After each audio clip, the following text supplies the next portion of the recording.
вобразы милые родного краю, смуток и радость моя.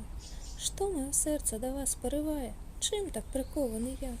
К вам мае ўзгорышкі роднага поля, рэчкі, курганы, лясы, поўныя смутку і жальбы нядолі, поўныя сумнай красы. Так пісаў у пачатку 20-го стагоддзя народны паэт Беларусі Якуб Колас. Напэўна, каб пісаў сёння, то родныя вобразы, поўныя сумнай красы, успрымаліся б інакш, як скарга прыроды на тое, што чалавек дрэнна ставіцца да яе багаццяў. Яшчэ тысячагоддзі таму людзі адкрылі ў навакольнай прыродзе паэзію. Вялікія паэты стварылі свой надзвычай яркі і змястоўны мастацка-эстэтычны свет разумення прыроды. Якуб Колас жа быў адкрывальнікам прыгожага і цудоўнага ў беларускай прыродзе. Ён вельмі вобразна перадаваў яе з'явы, сузіраў і адкрываў ёй красу і гармонію. І вельмі шанаваў родную прыроду. Нават у Мінску на коласаўскім панадворку кожная расліна мела сэнс, ад блакітнавокіх незавудак да стромкіх сосен. У летні дзень пасля абеду паэт любіў адпачыць на свежаскошаным сене, пасядзець з сябрамі ў двары дома пад соснамі. Хоць сосен было няшмат, яны нагадвалі мілыя з часоў дзяцінства лясы стаўбцоўшчыны, а таксама мілыя маляўнічыя мясціны ў Пухавіцкім раёне, дзе Колас часта праводзіў летні адпачынак да вайны.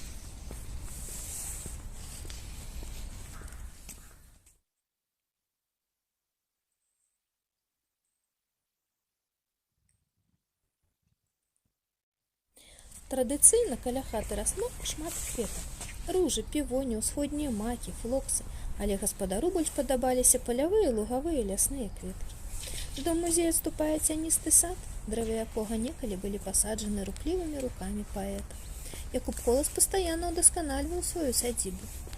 Ва ўспамінах сучаснікаў і блізкіх сяброў Якуб Колас заўсёды выглядае руплівым і дбайным гаспадаром, заўзятым грыбніком і рыбаловам. Любімым заняткам песняра быў збор грыбоў. Баравіковае паляванне было лепшым адпачынкам. Малодшы сын Міхась Канстанціновіч у сваёй кнізе «Пад бацькоўскім дахам» піша: «Заядлы грыбнік бацька бережна адносіўся да лесу. Калі здаралася там перакусваць, то ніводны след не павінен быў заставацца на віду. Усё прыбіралі і хавалі. Грыбы ж абавязкова зразалі вострым нажом. Карэньчык, каб не парушаць грыбніцу, заставаўся ў зямлі». Адразу пасля пераезду ў Мінск у 1945 годзе Колас пасадзіў у гонар члены сваёй сям'і дубкі і бярозку. 4 дубы сімвалізуюць самого паэта і 3 яго сыноў Данілу, Міхася і сярэдняга Юрыя. У рабочым кабінеце стаіць барометр.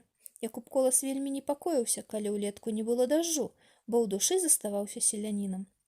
Але ж ён быў не толькі тэарэтыкам, але і практыкам.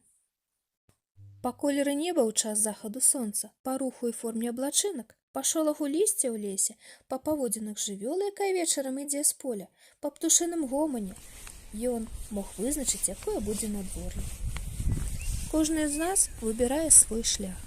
Давайце ж будзем выбіраць той, на якім мы зможам цаніць экалогію краіны нашай, родную яе прыроду, якую так любіў і шанаваў Якуб Колас. І тады мы захаваем усю тую прыгажосць, якую ён апяваў у сваіх творах.